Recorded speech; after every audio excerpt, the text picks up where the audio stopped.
नमस्कार, मैं रवीश कुमार। क्या आप जानते हैं कि वित्त वर्ष 2025 में बैंकों में कितने का फ्रॉड हुआ? 36,000 करोड़ रुपए से भी अधिक का फ्रॉड हुआ है। आपका पैसा किस तरह से उड़ जा रहा है, इसे रोकने को लेकर इस समय बहस का ये सबसे अर्जेंट टॉपिक होना चाहिए। 2024 में 12,000 करोड़ से अधिक का बैंक फ्रॉड हुआ है। आप घर बैठे हैं, आपके खाते में डकैती पड़ जाती है। अब आपको यह भी जानना चाहिए कि जितने भी फ्रॉड हो रहे हैं उनका संबंध डिजिटल पेमेंट से ही है। करीब 57% बैंक फ्रॉड के मामले का संबंध यूपीआई लेन देन से है। 13,000 करोड़ का फ्रॉड प्राइवेट बैंकों का है। यह सब रिजर्व बैंक की रिपोर्ट से बता रहा हूं। जो पेशेवर होने और दक्ष होने का दावा करते हैं, जिन्हें दिखाकर दिन भर सरकारी बैंकों का मजाक उड़ाया जाता है, उन प्राइवेट बैंकों में हजारों करोड़ रुपए के फ्रॉड कैसे हो जा रहे हैं? जिनके साथ फ्रॉड हुआ है उनके चेहरे अर्थव्यवस्था के विमर्श से गायब हैं। पैसे मिले या ना मिले, उनका चेहरा, उनका हाल कहीं नजर नहीं आता। अखबारों में खबर छप जाती है, उसके बाद लापता हो जाते हैं। बैंक फ्रॉड से 36,000 करोड़ रुपया निकाला गया है। वो किसके हाथ में पहुंचा होगा? किसी के पास कोई जवाब नहीं। 57% फ्रॉड का संबंध प्राइवेट बैंक से है। क्या आपको इसमें कोई लिंक नजर आ रहा है? यूपीआई से आप लेन देन करते हैं। बैंक फ्रॉड में यूपीआई का हिस्सा 57% है। इसमें से भी 60% फ्रॉड प्राइवेट बैंक से संबंधित है। तो किसी जासूस को पता करना चाहिए कि इस लूट में कौन कौन शामिल हो सकता है। जरूरी है कि हम बैंक फ्रॉड के खेल को नए सिरे से समझें। ऐसी खबरों को लेकर देश में बातचीत हो। समझ बने कि डिजिटल करेंसी आगे जाकर आम जनता के जीवन को आजादी देने वाली है या सरकार के कंट्रोल करने का नया रास्ता बनाने वाली है। रातों रात आपके खाते का पैसा किसके इशारे पर उड़ा दिया जाएगा? क्या यह मात्र कल्पना है या पता कीजिए दुनिया में कहीं ऐसा हो तो नहीं रहा? कनाडा में एक बार ऐसा हो चुका है। फरवरी 2022 में फ्रीडम कॉन्वॉय प्रोटेस्ट चल रहा था। वहां के प्रधानमंत्री जस्टिस ट्रूडो ने ही धमकी दे दी कि बैंक खाते फ्रीज कर दिए जाएंगे। सरकार ने कोर्ट से आदेश भी नहीं लिया और कुछ समय के लिए बैंक खाते फ्रीज कर दिए गए। कभी आपने सोचा कि प्रदर्शन में जाने पर बैंक खाते फ्रीज किए जा सकते हैं? इसलिए देश और दुनिया से बेखबर मत रहा कीजिए। इससे पहले कि घर घर में हाहाकार मच जाए, समय आ गया है कि हम अर्थव्यवस्था और उसके भीतर अवसरों की सच्चाई का कठोरता से सामना करें और आंकड़े के खेल को समझें। 2024-25 में यूपीआई के जरिए लेन देन की राशि 260 लाख करोड़ तक पहुंच गई है। यह आंकड़ा बहुत बड़ा है, लेकिन यूपीआई से किस स्तर का पेमेंट हो रहा है यह भी जान लीजिए। विवेक कौल ने न्यूज लॉन्ड्री में लिखा है कि 50% पेमेंट 200 रुपए से कम के हैं और 75% पेमेंट 100 रुपए से कम के हैं। यानी जो लोग यूपीआई से पेमेंट कर रहे हैं वो 150 रुपए की लेन देन कर रहे हैं। इनकी आर्थिक क्षमता बहुत ज्यादा नहीं होगी। सवाल है कि निचले तबके के लोगों के 50-100 रुपए के पेमेंट को जोड़कर क्या इसे अर्थव्यवस्था की बड़ी कामयाबी बताई जा सकती है? तकनीक की कामयाबी हो सकती है, लेकिन क्या यह अर्थव्यवस्था की भी सफलता है? एक और बात है, इससे पता चल रहा है कि जिनके हाथ में पैसा नहीं, कम से कम पैसा है, वही यूपीआई का ज्यादा इस्तेमाल कर रहे हैं। वो अगर नहीं भी करते तो भी यह उनकी मेहनत का पैसा था, इतना ही खर्च कर पाते। अब आप दूसरा आंकड़ा देखिए, रिजर्व बैंक का ही है। कैश का चलन भारत में कम नहीं हुआ। नोटबंदी के पहले कैश का चलन जीडीपी का 12% से अधिक था, जो अब 11% से अधिक हो चुका है, यानी करीब करीब बराबर ही। 2016 में cash in economy 13 lakh crore था, जो अब बढ़कर 38.41 लाख करोड़ हो गया है। मतलब नोटबंदी का कोई फायदा नहीं हुआ, कैश का चलन घटा नहीं। जब सरकार कैश के बदले यूपीआई को प्रोत्साहित कर रही है तो इस तादाद में कैश का चलन क्यों बढ़ रहा है? कौन खेल खेल रहा है इतने कैश से? क्या गद्दे के नीचे, दरवाजे के पीछे कैश रखने का दौर कभी खत्म ही नहीं हुआ? लोगों को झांसा दिया गया कि भ्रष्टाचार मिटा दिया गया है, कैश घटा दिया गया है। कैश कैसे बढ़ गया, इस सवाल का जवाब देना चाहिए। कौन लोग हैं जो 50-50 रुपए का पेमेंट यूपीआई से कर रहे हैं और कौन लोग हैं जो लाखों करोड़ रुपए का पेमेंट कैश से कर रहे हैं। यूपीआई के आंकड़े से हमें यह तो पता चलता है कि 260 लाख करोड़ का पेमेंट हुआ है, लेकिन उसका भी यही सच है कि 100-200 रुपए का पेमेंट हो रहा है। लेकिन कैश का सच क्या है? रियल एस्टेट से लेकर किस धंधे में इसकी खपत हो रही है? इसका मतलब है कि आज भी कुछ लोगों के हाथ में बहुत सारा कैश है, उन्हीं के पास बेहिसाब दौलत है और उसका बड़ा हिस्सा काला धन भी हो सकता है। कुछ ही दिन पहले दिल्ली हाईकोर्ट के तत्कालीन जस्टिस यशवंत वर्मा के घर पर कैश में आग लगने की खबर आपने सुनी थी, आई थी। सुप्रीम कोर्ट के 3 जजों की कमेटी की रिपोर्ट इस पर आ गई है। कमेटी ने जांच की है। मीडिया में इसे लेकर थोड़े थोड़े समय के बाद खबरें छप रही हैं, कुछ यहां कुछ वहां। अब खबर आई है कैश मिला था, मगर यह खबर नहीं आ रही कितना कैश रहा होगा, इसकी जानकारी नहीं। ओडिशा के एक चीफ इंजीनियर बैकुंठ नाथ सारंगी के घर से 2.5 करोड़ रुपए का कैश बरामद हुआ है। इतना कैश था कि कुछ कैश घर के बाहर भी फेंका गया।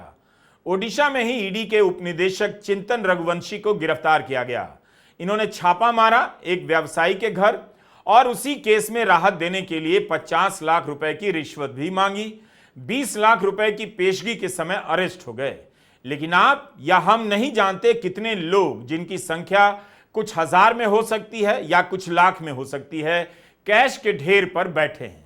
कैश किसके यहां जमा है, इसे लेकर मासूम बनने की जरूरत नहीं। मोदी सरकार में भ्रष्टाचार बेतहाशा बढ़ा है। रिजर्व बैंक की रिपोर्ट है कि 500 रुपए के नकली नोट का चलन 37% बढ़ गया, वरना उनके सहयोगी आंध्र प्रदेश के मुख्यमंत्री चंद्रबाबू नायडू प्रधानमंत्री मोदी से यह मांग नहीं करते कि 500 से लेकर 1000-2000 के नोट को पूरी तरह बंद कर दिया जाए, इनकी नोटबंदी की जाए और डिजिटल करेंसी लागू हो।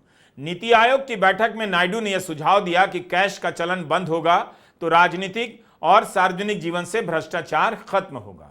नोटबंदी फेल हो गई, फिर भी नोटबंदी की बात हो रही है। भ्रष्टाचार दूर नहीं हो रहा, लेकिन दूर करने का सपना मासूम जनता के बीच बेचा जा रहा है, क्योंकि बिक जाता है। आपको याद होगा, नोटबंदी के बाद काला धन विरोधी दिवस मनाया गया। अब उसका क्या हुआ, क्या भुला दिया गया? कभी आपने पूछा भी है? पूछ लिया कीजिए। डिजिटल करेंसी का एक खतरा आप रोज देख रहे हैं। जरा सी चूक करते हैं, बैंक से पैसा गायब हो जाता है। इसमें दोषी आपको ही बता दिया जाता है, लेकिन यह धंधा कितना बड़ा हो गया है, आपका पैसा सुरक्षित नहीं। 36,000 करोड़ रुपए का बैंक फ्रॉड कोई मामूली बात नहीं। प्रधानमंत्री मोदी के समय ही इस तरह का बैंक फ्रॉड बढ़ा और इसे खत्म करने में उनकी सरकार पूरी तरह नाकाम साबित हुई। कोई अभियान नहीं कि इसे जड़ से मिटा दिया जाए। तो आप इसी से जान जाइए कि गरीब आदमी के पास ईमानदार होने के अलावा दूसरा रास्ता नहीं, इसीलिए वह 100-200 रुपए का पेमेंट यूपीआई से कर रहा है और सत्ता से किसी भी तरह से जुड़े लोगों के पास बेईमान होने के असीमित अवसर हैं। उनकी बेईमानी का ओर छोर पता नहीं चलता। तो यह है भारत की अर्थव्यवस्था की कड़वी सच्चाई। 2 तरह के आंकड़े अखबार में आए हैं।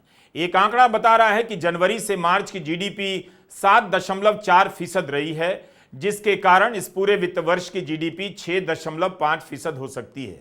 लेकिन 6.5% पिछले 4 साल में सबसे कम बताई जा रही है। कांग्रेस की सुप्रिया श्रीनेत का यह बयान सुनिए। वीडियो उन्हीं का बनाया हुआ है। यह भी देखिए कि राजनीति ने कितना बदल दिया। जो काम मीडिया को करना चाहिए, वो काम अब राजनीतिक पार्टी के प्रवक्ता कर रहे हैं, यानी ग्राफिक्स और बुलेट पॉइंट के साथ बयान जारी कर रहे हैं। सुप्रिया श्रीनेत पूर्व में आर्थिक मामलों की पत्रकार भी रही हैं। वित्तीय वर्ष 2025 जो अभी 31 मार्च को एंड हुआ है, 6.5% ग्रोथ रेट हमारी जीडीपी की हुई है, जो कि 4 साल में सबसे निचले स्तर पर है। कोविड के बाद से सबसे निचले स्तर पर यह ग्रोथ रेट आई है। यहां पर यह बताना जरूरी है कि हिंदुस्तान इस टाइम पर 7% ग्रोथ रेट इकोनॉमी भी नहीं है। हमारी ग्रोथ रेट फिस्कल ईयर 25 में 6.5% आई है। इसके पहले वाले साल में 9.2% थी। फिस्कल ईयर 23 में 7.6% थी। फिस्कल ईयर 22 में 9.7% थी। तो हमारी ग्रोथ रेट 4 साल में सबसे निचले स्तर पर आई है। इसका पूरा प्रभाव निवेश पर, कंजम्पशन पर, जॉब्स पर, इकोनॉमिक एक्टिविटी पर पड़ता है। क्या ग्रो कर रहा है? एग्रीकल्चर हर बार की तरह संजीवनी साबित हुआ। पूरे साल में एग्रीकल्चर की ग्रोथ रेट करीब 4.6% रही, जो पिछले साल उसके मुकाबले 2.7% ही थी। लास्ट तिमाही में एग्रीकल्चर की ग्रोथ रेट 5.4% थी, जो कि पिछले साल के लास्ट क्वार्टर में मात्र 0.9% थी। तो दिक्कत कहां है? दिक्कत है मैन्युफैक्चरिंग में। इतना पीआर स्टंट, इतनी सारी स्कीम, इतने सारे स्लोगन, और उसके बाद भी हमारी फैक्ट्रीज में उत्पादन नहीं हो रहा है। फिस्कल ईयर 25 में मैन्युफैक्चरिंग की ग्रोथ गिरकर 4.5% पे आ गई, जो कि उसके पिछले साल के मुकाबले 12.3% थी। लास्ट क्वार्टर में मैन्युफैक्चरिंग की ग्रोथ रेट गिरकर 4.8% हो गई, जो कि 24 के लास्ट क्वार्टर में 11.3% थी। लगातार मैन्युफैक्चरिंग गिर रही है, हमारी फैक्ट्रीज में उत्पादन नहीं हो रहा, और इसीलिए इतने सारे लोग बेरोजगार आपको दिखते हैं। आपको एक बात बताई जाएगी कि Q4 में तो हमने क्या स्टनिंग ग्रोथ करी है, 7.4%। इस बात को सुनिएगा और फिर अब आगे की बात समझिएगा। Q4 में 7.4% ग्रोथ रेट थी, Q3 में 6.4 थी, Q2 में 5.4 थी, और Q1 में 6.7 थी। तो फर्स्ट हाफ में एवरेज ग्रोथ रेट 6% थी, सेकेंड हाफ में एवरेज ग्रोथ रेट 6.9% है। पहले यह बात समझ लीजिए। अब आगे की बात करते हैं। Q4 पर क्यों नहीं ढोल बाजे नहीं बजने चाहिए? क्योंकि ये मिसलीडिंग है, और ये मिसलीडिंग इसलिए है क्योंकि अगर आप Q4 का जीडीपी देखिएगा तो 7.4% ग्रोथ रेट है, लेकिन अगर Q4 का जीवीए देखिएगा तो वो 6.8% पर ही ग्रो हुआ है। ऐसा क्यों हुआ है? ऐसा इसलिए हुआ है क्योंकि सब्सिडी फोर्थ क्वार्टर में 45% डाउन है, और गवर्नमेंट स्पेंडिंग चौगुनी हुई है। तो इकोनॉमिक ग्रोथ नहीं हुई है, सब्सिडी डाउन हुई है, गवर्नमेंट ग्रोथ चौगुनी हुई है, और इसलिए आपको Q4 का जीडीपी बढ़ा हुआ दिख रहा है। कांग्रेस का कहना है कि वास्तविक वृद्धि हो रही होती तो जमीन पर भी दिखाई देती, जो नहीं दिख रही।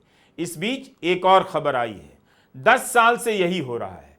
जीडीपी के आंकड़ों से उम्मीद पैदा की जाती है, एक तिमाही में जरा सा सुधार दिखता है, हंगामा मचा दिया जाता है। लेकिन सच्चाई यही है कि भारतीयों का जीवन बदल नहीं रहा। अर्थव्यवस्था किसी तरह रेंग कर आगे बढ़ती जा रही है।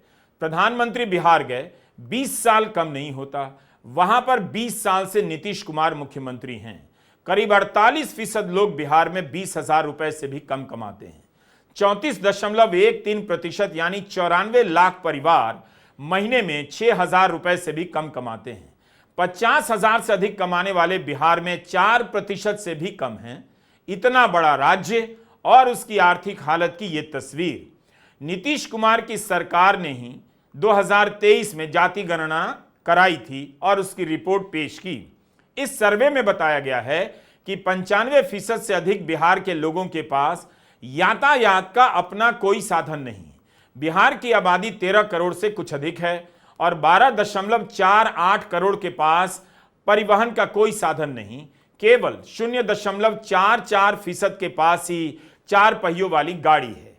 आर्थिक विकास की बात नहीं होती, इसीलिए 20 साल से विकास के नाम पर केवल सड़क, फ्लाईओवर और स्टेशन की रंगाई पुताई से नेता अपना भाषण पूरा कर ले रहे हैं। बिहटा एयरपोर्ट पर भी 1400 करोड़ रुपए का निवेश हो रहा है। साथियों, बिहार में आज हर तरफ 4 लेन और 6 लेन सड़कों का जाल बिछ रहा है। पटना से बक्सर, गया जी से डोभी, पटना से बोधगया जी, पटना, आरा, सासाराम, ग्रीनफील्ड कॉरिडोर, हर तरफ तेजी से काम हो रहा है। गंगा, सोन, गंडक, कोसी समेत सभी प्रमुख नदियों पर नए पुल बनाए जा रहे हैं। हजारों करोड़ की ऐसी परियोजनाएं बिहार में नए अवसर और संभावनाओं का निर्माण कर रही है।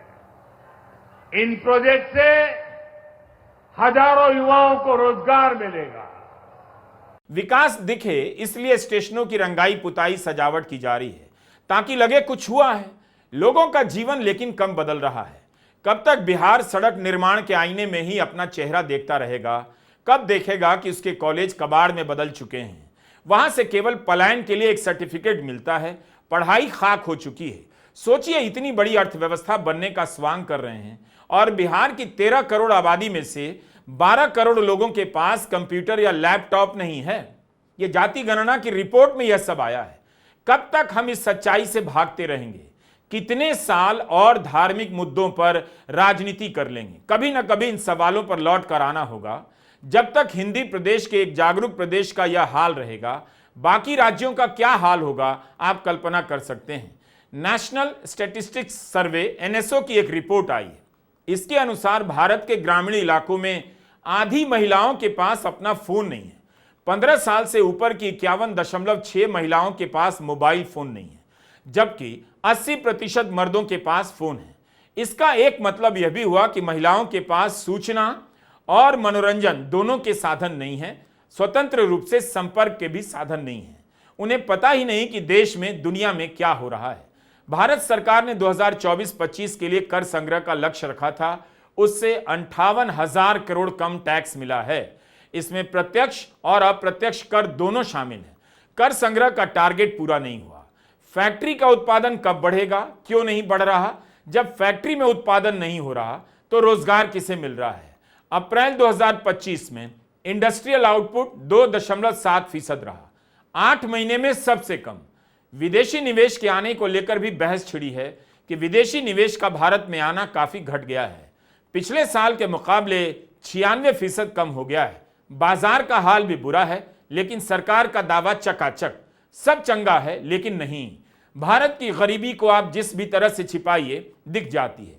अभी अभी खबर आई थी कि भारत जापान से आगे निकल गया है। इसकी औपचारिक घोषणा नहीं हुई, निकला भी नहीं, लेकिन खबर फैला दी गई। फिर खबर आई कि नहीं, यह बात अभी जल्दी में कह दी गई है। जब अर्थव्यवस्था के जानकार लोगों ने समझाया कि इस समय भारत की महंगाई प्रचंड रूप से तेज है, तब लोगों को समझ में आया कि जापान से निकलने की बात में वैसा दम नहीं। और इंद्यो चक्रवर्ती ने लिखा है कि पिछले 10 साल में भारत में कीमतें 62% तक बढ़ी हैं, जापान में 10 साल में मात्र 8%। इतनी महंगाई में सोचिए आपकी कमाई कहां उड़ गई होगी, पता भी नहीं। चीजों के दाम बढ़ने के कारण अर्थव्यवस्था का आकार बढ़ा है और इंडियो ये बताना चाहते हैं। आप महंगी चीजें खरीदने के लिए मजबूर किए जा रहे हैं। पेट्रोल के रेट तो आप भूल ही चुके हैं। आईएमएफ, अंतर्राष्ट्रीय मुद्रा कोष, मौजूदा दरों पर जीडीपी का आकलन करता है, तो जिसके यहां महंगाई ज्यादा होगी उसकी जीडीपी का आकार थोड़ा बड़ा दिखाई देगा। तो इतना कौन समझता है? आम लोग तो नहीं समझते। और किसके पास समय है यह सब समझने के लिए? लोगों ने यह भी दिखा दिया कि 2014 से जापान की प्रति व्यक्ति आय गिरती जा रही है तेजी से, लेकिन गिरने के बाद भी भारत के प्रति व्यक्ति आय से 13 गुना अधिक है, कहीं कहीं पर 11 गुना अधिक भी बताया गया है। इसलिए भारत की तुलना जापान से नहीं होनी चाहिए। कब तक हम गुगली फेंककर झांसा देते रहेंगे कि भारत की जीडीपी बढ़ती जा रही है? कब हम अपनी आर्थिक हालत की तरफ देखेंगे? क्या आपका जीवन बदल रहा है? आपके साथ क्या हो रहा है? आपके बच्चों के साथ क्या हो रहा है? भारत में कुल 3 लाख लोग हैं जिनकी आमदनी 1 करोड़ सालाना से अधिक है। 140 करोड़ की आबादी में मात्र 3 लाख लोग। हिसाब निकाल लीजिए तो पता चलेगा कि इस 1% की वजह से जीडीपी का समंदर विशाल दिखाई दे रहा है। लेकिन इसकी गहराई में वैसे ही लोग हैं जो खुद से अनाज नहीं खरीद सकते, मुफ्त अनाज योजना पर निर्भर हैं। इसलिए जब जीडीपी के आंकड़े आए कि इतना हो गया, उतना हो गया और उतना हो जाएगा, तो अपनी हालत का हिसाब कर लीजिए कि आपका कुछ बदला है या बदलने वाला है भी नहीं। क्या आप जानते हैं कि भारत में 14 लाख छात्र केवल आईआईटी की प्रवेश परीक्षा में शामिल होते हैं? इतनी ही संख्या में लगभग भारत में इंजीनियरिंग की सीटें हैं। कम से कम 8 से 10 लाख छात्र इंजीनियरिंग की डिग्री लेकर पास होते हैं। क्या इन्हें नौकरी मिल रही है? नौकरी मिल रही है तो क्या इन्हें अच्छी सैलरी मिल रही है? एआईसीटीई के आंकड़े के अनुसार 2015-16 से लेकर 2020-21 तक 400 इंजीनियरिंग कॉलेज बंद हो गए, यानी हर साल 50 कॉलेज बंद हुए हैं, जो चल रहे हैं उनमें भी ज्यादातर कॉलेज घटिया या खराब स्तर के हैं, लेकिन माता पिता को लगता है कि कुछ ना कुछ हो जाएगा, फिर लोन लेते हैं, फीस देते हैं। कहीं कोई क्वालिटी का बोध नहीं। अगर क्वालिटी का बोध होता तो यह बात 20 साल से नहीं कही जाती कि हमारे इंजीनियर की क्वालिटी ठीक नहीं। आप भारत के किसी भी शहर से गुजर जाइए, इंजीनियर बनाने का सपना दिखाने वाला बोर्ड मिल जाएगा। इंजीनियर बनने के लिए लोग कोचिंग में लाखों रुपए फूंक रहे हैं। इंजीनियर बनने के बाद फीस के नाम पर, एडमिशन के बाद फीस के नाम पर लाखों रुपए दे रहे हैं। इन्हें फूंकना ही कहा जाएगा कि एक तो ज्यादातर कॉलेजों की पढ़ाई का स्तर अच्छा नहीं, दूसरा जो पढ़कर निकल रहा है उसे नौकरी नहीं मिल रही है। उमा कानन की यह रिपोर्ट इसी साल अप्रैल महीने की है, न्यू इंडियन एक्सप्रेस की। 10 साल से इंजीनियरिंग ग्रेजुएट की शुरुआती सैलरी नहीं बढ़ी। इसका मतलब यह हुआ कि आईटी इंडस्ट्री में किसी को 2014 में शुरुआती सैलरी मिली थी, वही सैलरी 2024 और 25 में भी मिल रही है। इस दौरान आप यह भी जोड़ें कि फीस कितनी बढ़ गई, महंगाई कितनी बढ़ गई, लेकिन सैलरी नहीं बढ़ी। क्यों नहीं बढ़ी? क्योंकि इंजीनियर भारत में बहुत ज्यादा बन रहे हैं। जितनी जरूरत नहीं उससे कहीं ज्यादा इंजीनियर बन रहे हैं।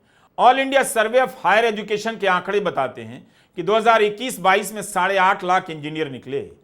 इस एक पेशे का उदाहरण लेकर सर्वे कीजिए, इसकी असली हालत पर रिपोर्ट तैयार हो तो भारत की अर्थव्यवस्था की हालत दिख जाएगी।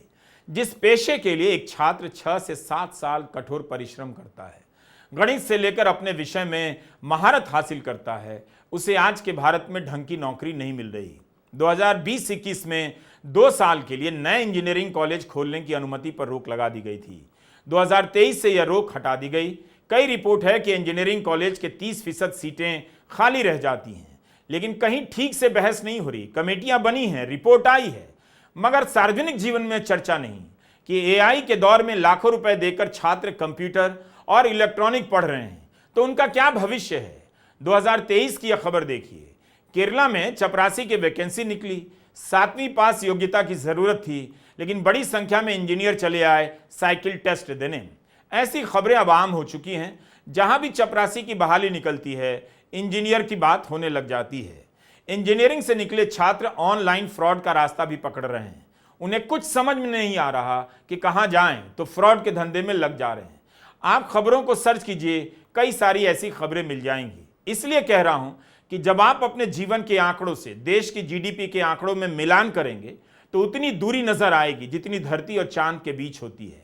क्या किसी भी नेता ने, सत्ता पक्ष या विपक्ष के नेता ने, इंजीनियरिंग पढ़ने वाले छात्रों से बात की है, उनका हाल जाना है? 4 साल की पढ़ाई, लाखों रुपए की फीस देने के बाद जब वे नौकरी के लिए जाते हैं तो कितनी सैलरी की नौकरी मिल रही है? हमारे पास इसका आंकड़ा क्यों नहीं है? क्या यह आंकड़ा भी जमा करना मुश्किल काम है? सबको पता है कि गिग वर्कर में इंजीनियरिंग की अच्छी खासी डिग्री वाले लोग ज्यादा हैं, लेकिन कोई बड़ा सर्वे नहीं, आधिकारिक सर्वे नहीं। इससे पता चल जाएगा कि इंजीनियरिंग की पढ़ाई आपको कहां लेकर जा रही है। इंजीनियर बनने के बाद कितने लोगों को इंजीनियरिंग की नौकरी नहीं मिल रही है, इसका भी सर्वे होना चाहिए। और क्यों नहीं मिल रही है? कितने लोग गिग वर्कर के रूप में काम कर रहे हैं जिन्होंने इंजीनियरिंग की पढ़ाई की है? किसी भी ठोस मुद्दे पर कहीं बहस नहीं, फालतू के टॉपिक पैदा किए जा रहे हैं, दिन रात उसी पर चर्चा होती है। बहुत जरूरी है कि हम इंजीनियरिंग की पढ़ाई और उसके भविष्य पर बात करें। अपने युवाओं को हम अंधेरे में नहीं रख सकते, ना उनसे धोखा कर सकते हैं। 11 साल बीत गए, कब तक थीम एंड थ्योरी की सरकार चलती रहेगी? जब तब कभी पटेल को लेकर बहस छिड़ जाती है, कभी नेहरू को लेकर रिसर्च पेपर निकाले जाने लगते हैं। यह सब काम आप क्लासरूम में कीजिए, ड्राइंग रूम में कीजिए। पॉलिटिक्स में बताइए कि देश इस रास्ते पर क्यों है जिसकी कोई मंजिल नजर नहीं आती। नमस्कार, मैं रवीश कुमार।